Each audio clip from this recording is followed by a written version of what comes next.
Good morning dear student.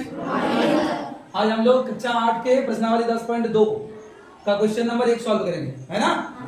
तो question क्या कहता है, निम्न सारणी में दबाव तथा आयतन के आंकड़े दिए गए हैं। दबाव और आयतन एक दूसरे के क्या होते हैं, व्युत्क्रमानुपाती होते हैं। क्या होते हैं, व्युत्क्रमानुपाती होते हैं। तो सबसे पहले हम लोग समझेंगे कि व्युत्क्रमानुपाती होता क्या है। क्या व्युत्क्रमानुपाती होता क्या है? तो व्युत्क्रमानुपाती में होता है जब जब एक राशि बढ़ेगा तो दूसरा राशि घटेगा, और जब जब एक राशि घटेगा तो दूसरा राशि बढ़ेगा, उल्टा। ठीक है, एक क्या दिया है, तो जैसे जैसे देखो, और दबाव और आयतन की बात किया है। जैसे जैसे दबाव बढ़ाएंगे आयतन घटेगा, और जैसे जैसे दबाव घटाएंगे आयतन बढ़ेगा। ठीक है, तो आइए व्युत्क्रमानुपाती नियम से क्या करते हैं, सरल करते हैं ना। y1 x1 y2 x2 का मान निकालना है।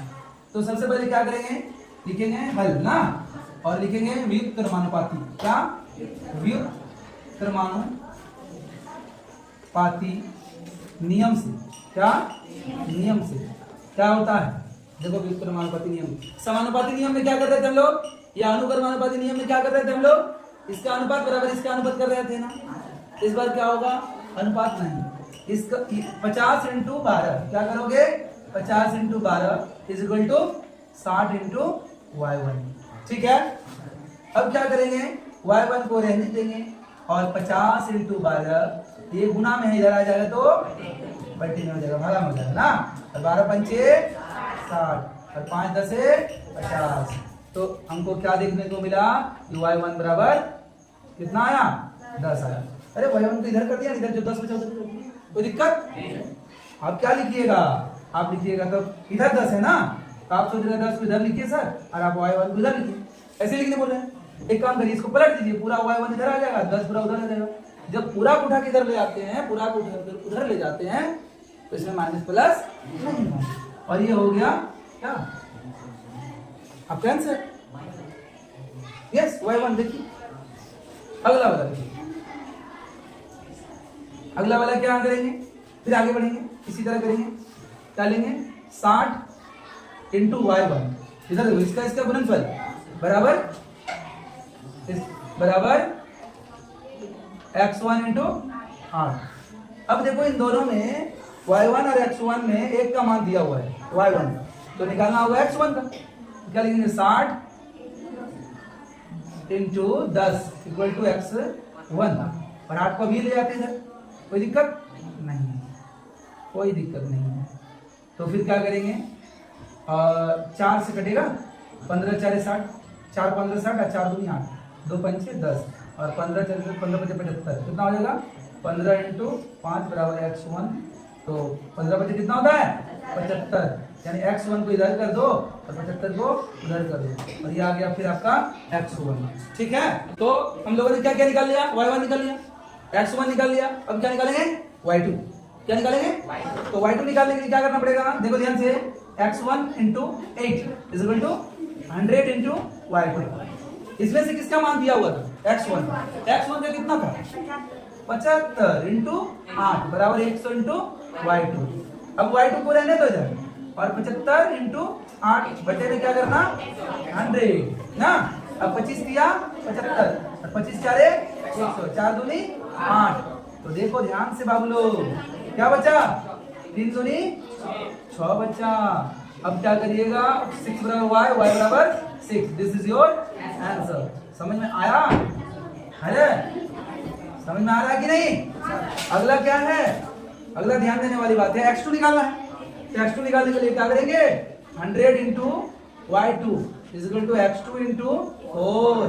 अब क्या करेंगे, ये क्या है, ये क्या था, y2 था क्या, ये y2 था ना। तो y2 की जगह क्या बिठाएंगे, 100 × 6 बराबर x2 × 4। x2 को उधर रहने दो, और 4 को इधर ले आओ, गुना में है इधर, भागा में। ये कितना हो, कट जाएगा तो 25, और 25 × 6 = 150।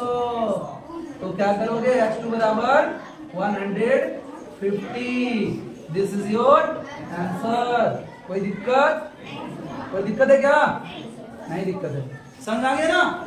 क्वेश्चन नंबर 2 कह रहा है, निम्न सारणी में आदमी की संख्या x और कार्य दिवस की संख्या y में व्युत्क्रमानुपाती का संबंध है।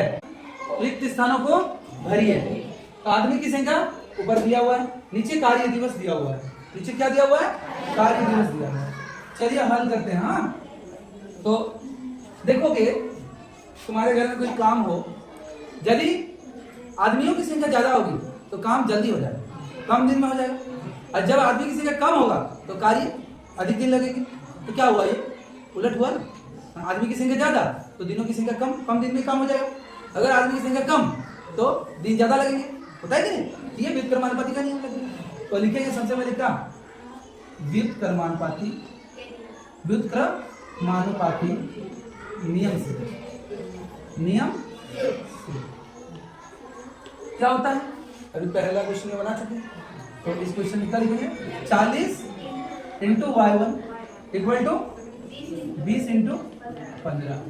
तो फिर आप क्या करेंगे? y1 को इधर रखेंगे हैं, और फिर 20 इंटू 15 बटे 40। 20 इंटू 15 ही था ना?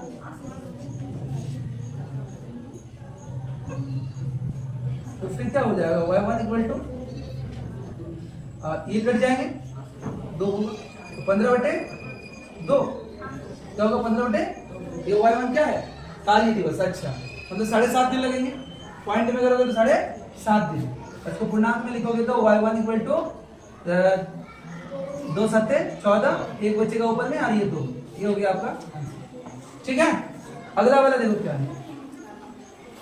तुम लोग ना बातें ही कर रहे हो। पिछला बार भी बातें कर रहा था, गुई गुई गुई गुई करते रह रहा। हंस क्या रही है? सीखने का मन नहीं करता? हाँ, इधर देखो।